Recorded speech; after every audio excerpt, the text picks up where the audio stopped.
I don't know if I exactly got to it. So Imperial Valley Chat, because I was talking about this Imperial Valley article. It's interesting because like on the front cover is talking about Assemblywoman Bonnie Garcia's bill about Imperial and Coachella being united for voting. Interesting idea.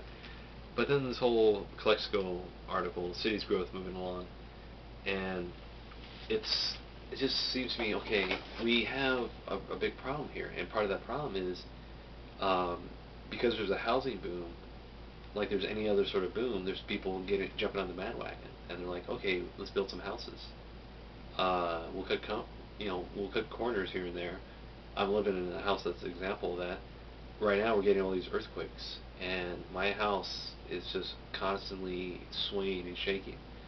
Um, I'm of the opinion that you know, I think there's a way we can take care of this housing problem and get something better out of all of this. I propose that we change the layout of the communities, and part of that change is that we also include understanding how the commercial works with the transportation, like just how people move about, traffic, and also it works with education, and it works with just classes of employment. Um, the number one complaint about a lot of people, especially going through high school, was you need a car to get somewhere. There's no mass transportation. And to me, it seems, oh, you know what you need to do? Just build a trolley that goes from the border, uh, or right at the border, pretty much, to the north part of Calexico. Which, if they put in a casino, hey, that work out perfectly. Have it stop in Heber, have it stop at that mall, at Dogwood, have it stop kind of like near the Buckland Park and near the high school and junior high at Central. So in El Centro, but Central Union High School, and have one stop be there, and then have it continue north to say, gets right over the rail tracks and kind of near the Costco and Walmart. Then have one either stop or point go off to the Border Patrol Station and Imperial Valley College, and then have one stop in main downtown Imperial. And also have later on though a spur that goes out to Sealy, and then the one that goes from Imperial, have it continue on to Brawley, and potentially Brawley will get one or two stops, and then you can continue one spur out to Westmoreland for a stop, one out to Calapat, and then a further one to Nylon, maybe even Bombay Beach. But the one from Westmoreland eventually maybe all the way out to Salt Lake City. Um, and but as far as Ansel Borrego, I don't know. I don't know about that one, right? But and ideally, what would happen is that uh, you have to create right around those locations parking lots, but also make it within walking distance of different things. People who they're old enough and mature enough to move around, but they don't have the means to use vehicles. So teenagers and the poor and the working class. So you have to right around those parking lots build low rent housing or apartment buildings, and then have the high schools within walking distance as well. Um, because in my opinion, what's really going to help Imperial Valley is you tell the businesses, you say, look, try to hire high school kids, at least one a day, and at least an equal number of the sexes, the genders. Crazy earthquakes. Um, but the uh, what else?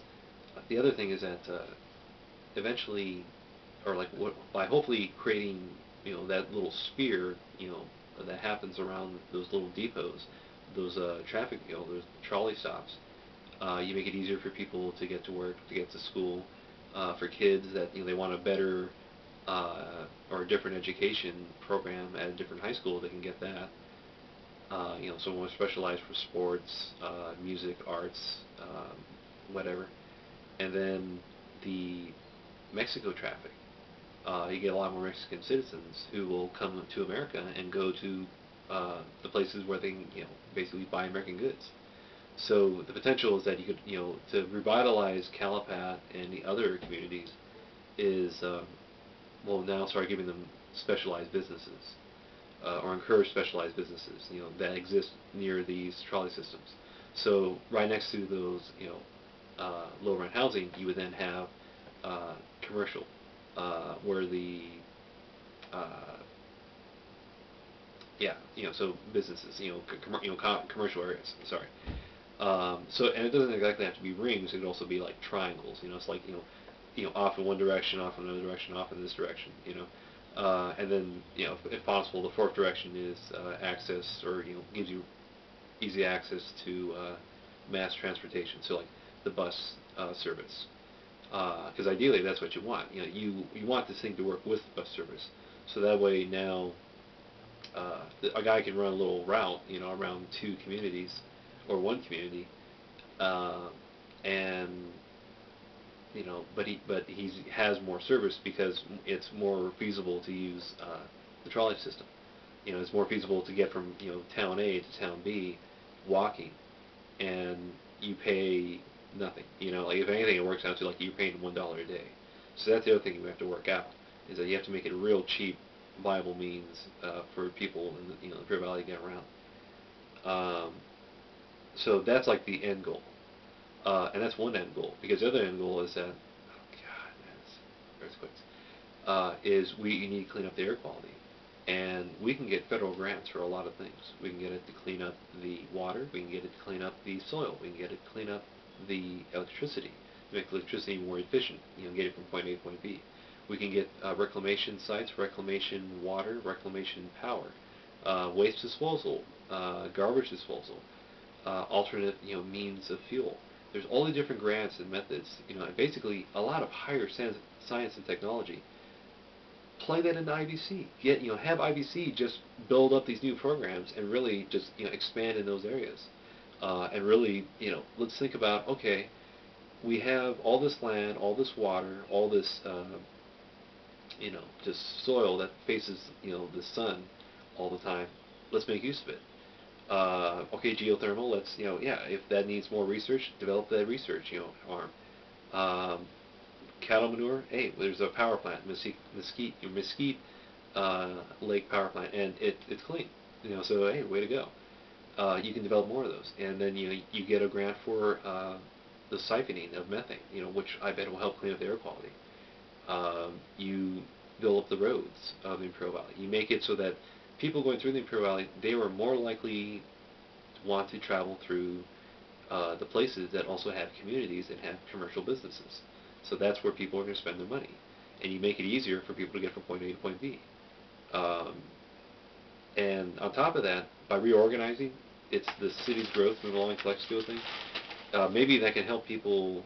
So you move from one house to one of these new houses, which is probably cheap too, and then we say, okay, build new houses that are green, that save energy, that can withstand these earthquakes. Oh man. But it's like, yeah, let's have a better community, and one that's not going to be so polluted. And as a result, we're going to have a lot more jobs. People will get out of the valley and experience it, and they're going to realize when they leave the valley, hey, wow, there's all this gray layer of bad air. So it exists. It's around us. Look at and you can find out about it online real easily.